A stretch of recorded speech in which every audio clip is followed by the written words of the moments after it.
वेद केवल धर्म नहीं बल्कि जीवन की सच्ची राह है। कर्म एवं भाग्य। एक महानुभाव से मुझसे यह प्रश्न किया कि भाग पहले बना या कर्म। मैंने बताया कि भाग्य कर्म का फल है। जो प्राणी जैसा कर्म करता है उसे उसका फलता है, वही फल भाग्य है। फिर उसने पूछा कि जब भाग्य में लिखा ही नहीं होगा तो प्राणी कैसे कर्म और क्या कर्म करेगा। कहा जाता है कि बिना ईश्वर की इच्छा के एक पत्ता भी नहीं हिलता है। जो बिना ईश्वर की आज्ञा के किसी को सुख या दुख कैसे मिलेगा। और यदि दुख या सुख सब भगवान की इच्छा पर ही निर्भर है तो भाग्य में लिखा होकर ही क्या करेगा। भाग्य में सुख लिखा है और यदि भगवान नहीं चाहेगा तो भाग्य में लिखा होकर ही सुख नहीं मिल पाएगा।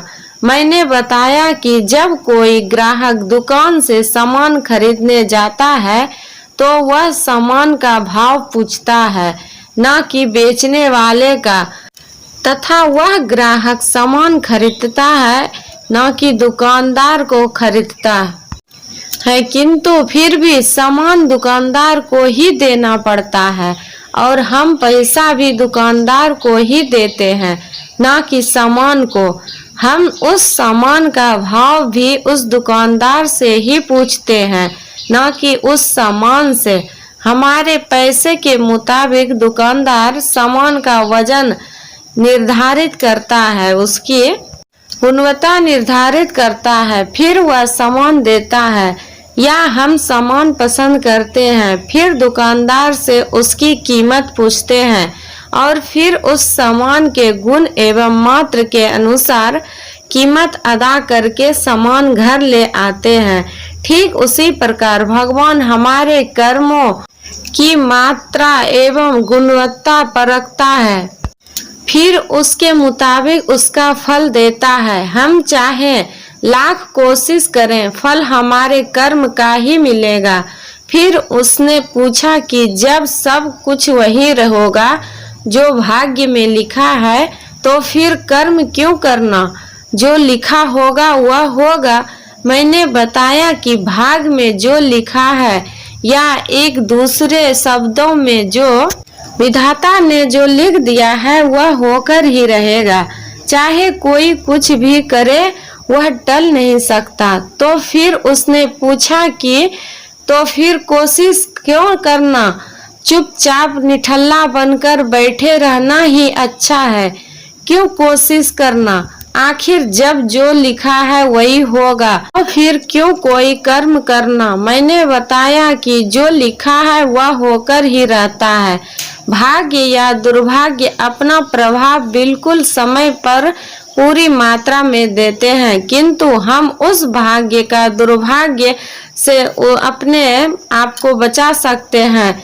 जैसे ठीक दोपहर में भगवान सूर्य चिलचिलाती हुई गर्मी फैलाते हैं। भयंकर गर्मी से प्राणी त्राही त्राही करने लगता है और फिर उस गर्मी से बचने के लिए या तो किसी पेड़ की छाया में जाता है या अपने सामर्थ्य के अनुसार वातानुकूलित घर में शरण लेता है। किंतु उसके ऐसा करने से भगवान सूर्य की ना तो गर्मी कम होती है या ना तो भगवान सूर्य अस्त होते हैं। वह अपना काम पूरी तरह करते हैं। हम अपने प्रयत्न से उस गर्मी से छाया में या एयर कंडीशन में जाकर राहत पाते हैं। ठीक इसी प्रकार भाग्य या दुर्भाग्य अपना प्रभाव सही समय पर भरपूर देता है, किंतु हम पूजा पाठ, यंत्र, यज्ञ, मंत्र तथा तंत्र, अनुष्ठान, दान आदि की छाया या एयर कंडीशन में उससे अपने आप को बचा लेते हैं, तथा जो प्रयत्न नहीं करता या छाया में नहीं जाता वह गर्मी से झुलस जाता है। मैं नाम नहीं प्रकट करना चाहता। उस व्यक्ति की भारत में विशेष प्रतिष्ठा है तथा एक पढ़े लिखे संप्रांत परिवार कुल से संबंधित है, ईश्वर की दया से वह सज्जन बहुत ही प्रसन्न हुए। कारण यह था कि उनके एक संबंधी अपनी कुंडली दिखाने आए थे। मैंने कहा कि कुंडली अशुद्ध है, तो उन्होंने कहा कि इसका मतलब है आप भी दूसरी कुंडली बनाना चाहते हैं ताकि आप भी इसकी कुछ दक्षिणा पा सके। कितना दक्षिणा लेते हैं? क्रोध तो मुझे बहुत आया। एक फौजी की खोपड़ी वैसे ही टेढ़ी होती है, किंतु उनके सामाजिक स्तर एवं अपनी नौकरी को ध्यान में रखते हुए कहा कि आप चाहे लाख ही करोड़पति क्यों न हो, एक ब्राह्मण की दक्षिणा देने की सामर्थ्य आप में नहीं है। जब सत्यवादी राजा हरिश्चंद्र अपना राजपाट, बेटा, पत्नी एवं घर परिवार बेचकर भी ब्राह्मण विश्वामित्र की दक्षिणा नहीं दे पाए, तो आप भला क्या देंगे? मैंने कहा कि आप पूछना क्या चाहते हैं? तो उन्होंने कहा कि मैं कुछ नहीं पूछना चाहता, यह मेरे भाई साहब है, यही आपकी प्रसिद्धि से प्रभावित होकर अपना भविष्य जानने आए हैं। मैं तो सीधा जानता हूँ कि जो भाग्य में लिखा है वह टल नहीं सकता तथा दुर्भाग्य से नहीं बचा जा सकता। किंतु जब मैं इसका विश्लेषण उन्हें बताया तो वह बहुत ही प्रभावित हुए।